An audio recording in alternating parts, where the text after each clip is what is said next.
Hello வணக்கம். இது உங்கள் சிவி ஜோன். சொல்லார் எப்படி இருக்கீங்க? இப்போ பார்த்தீங்கன்னா நிறைய சம்பவங்கள் பற்றின விஷயங்கள்லாம் ஒன் பை ஒன்னாக வந்து அப்டேட் வந்துகிட்டே இருக்குது. நேற்றே வந்துட்டு சம்பவமாக இருந்திருக்கும். மைக் இஷ்யூ தான் வந்து மெயின் கான்செப்ட்டு. அதை வச்சு தான் வந்துட்டு விஜய் பார்வதி கமருதனுக்கு ஒரு பக்கம் ரோஸ்ட் இருந்தாலும் ஹெவியாக வந்துட்டு கானாவனத்துக்கும் அமித்துக்கு தான் நடந்துச்சு. ரொம்ப பாவமாக இருந்துச்சு. குறிப்பாக அமித் ரொம்ப பாவமாக இருந்தது. ஸோ இன்றைக்கி எபிசோடில் பார்த்தீங்கன்னா வியானோட எவிக்ஷன் ரொம்ப ஷாக்கிங்காக இருக்குன்னு நிறைய பேர் வந்து கருத்து தெரிவிக்கிறாங்க. பட் நம்ம எக்ஸ்பெக்ட் பண்ணது தான். ஏன்னா வியானோட கேம் அப்படியே ஃபுல்லாக டோட்டலாக வந்து கம்மியாகிப்போச்சு. அதே மாதிரி முன்னாடி ரொம்ப தெளிவாக பேசினாங்க, சிங்கிளாக தெரிவாங்க. அவங்க கேட்குற கேள்விகள் ஒன்று பாயிண்ட்டாக இருக்கும். ஆனால் போக அது வந்துட்டு எப்படி ஆகிடுச்சுன்னா, ஒரு சில பேருக்கு எதிராக, இப்போ சாண்ட்ராக்கு எதிராக, விஜய் பார்வதிக்கு எதிராக, திடீர்னு பார்த்தா அவங்க ரெண்டு பேருக்கு நல்லா ஃப்ரெண்ட்ஷிப் வச்சுட்டு மற்றவங்களுக்கு எதிராக, விக்ரம்க்கு எதிராக, திரும்பி பார்த்தா விக்ரம் கூட ஃப்ரெண்ட்ஷிப், இப்படி மாறி அவங்களோட மைண்டு குழம்பி போச்சு. புரியுதுங்களா? அதுக்கப்புறம் கடைசியாக வந்து கானாவனத் மேலே மட்டும் அவங்களோட விஷயங்கள் இருந்துச்சு. இன்றைக்கி கூட பார்த்தீங்கன்னா அந்த ப்ரொமோவில் பார்த்துருப்பீங்க. கானாவனத் தான் கோட்டோட டெக்கரத்தை வந்துட்டு இது பண்ணிட்டாருன்னு.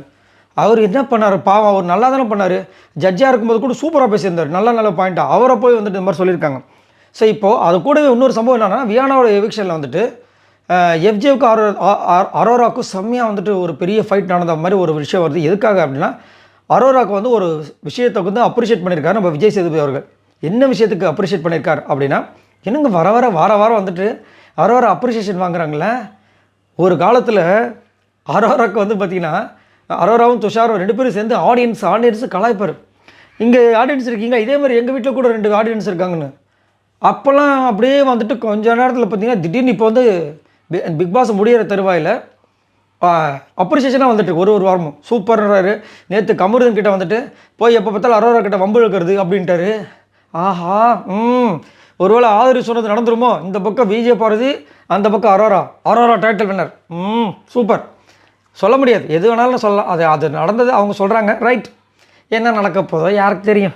இப்போ வந்துட்டு என்ன நடந்திருக்கு அரோராவுக்கு, அந்த ஒரு விஷயம் என்ன ஸ்டேட்மெண்ட்டுக்கு வந்து விஜய் சேதுபதி அவர்கள் அப்ரிஷியேட் பண்ண மாதிரி இருக்குன்னா, ஃப்ரெண்டாக இருக்கும்போது அவங்க கிட்டே இருந்து இன்ஃபர்மேஷன் கறந்து அதை ஒரு வெப்பனாக கேமில் வந்து யூஸ் பண்ணுறாங்க அப்படின்ற மாதிரி ஒரு விஷயம் வந்துட்டு நடந்திருக்கு. சரிங்களா?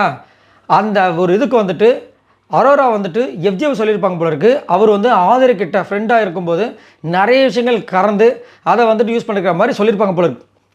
புரியுதுங்களா? இது வந்து ஆதரை பற்றின இன்ஃபர்மேஷன் கறந்து பண்ணாரா, இல்லை அரோரா பற்றின இன்ஃபர்மேஷன் கறந்தாரா, அது வந்து நம்மளுக்கு எபிசோட் பார்க்கும்போது தெரியும். பட் இந்த மாதிரி ஒரு விஷயம் நடந்திருக்கு. அதை வந்துட்டு அரோரா சொன்ன உடனே அங்கே வந்து விஜய் சேதுபதி சூப்பர்னு சொல்லிட்டு பாராட்டு தெரிவித்திருக்காரு. அது சம்மந்தமான ஒரு விஷயம் தான். எஃப்ஜேக்கும் அரோராக்கும் பயங்கரமாக வந்து வெடிச்சிருக்கு அப்படின்ற மாதிரி ஒரு அப்டேட் வருது. ஸோ பயங்கரமான வெடிப்பான். அதை வந்து சமாதானப்படுத்துறதுக்கு விஜய் சேதுபதி வீட்டுக்குள்ளேயே போயிருக்க மாதிரியும் ஒரு சில விஷயங்கள் வருது. என்னையா சொல்கிறீங்க? இது வரைக்கும் விஜய் சேதுபதி உள்ளே போன மாதிரி வாய்ஸ் போயிருக்கு. டியூரிங் டைமில் வந்து போன மாதிரி இல்லை. ஃபினாலே ஸ்டேஜுக்கு போனார். ஆனால் நம்ம நடந்ததே இல்லை. சரி, பார்க்கலாம் என்னென்னு. ஸோ இதை பற்றி உங்களோட கருத்துக்களை சொல்லுங்கள். அதே மாதிரி ஸோ இதை வச்சு பார்க்கும்போது எஃப்ஜே பணப்பட்டு எடுத்துகிட்டு போகிற மாதிரியும் அரோரா டாப் 5 வர்றதுக்கு ஒரு விஷயம் நடக்கிற மாதிரி தோணலை உங்களுக்கு? சரி, என்னென்னு தோணுதுன்ற சொல்லுங்கள். மறக்காமல் கமெண்ட்ஸ் பண்ணுங்கள். பாய் நண்பர்களே. முக்கியமாக நிறைய பேர் கமெண்ட்ஸ் சூப்பராக கொடுக்குறீங்க. நல்ல கமெண்ட்ஸ் கொடுக்குறீங்க. நிறைய ப்ரீஃபான கமெண்ட்ஸ் கொடுக்குறீங்க. ரொம்ப நன்றி. பாய் நண்பர்களே.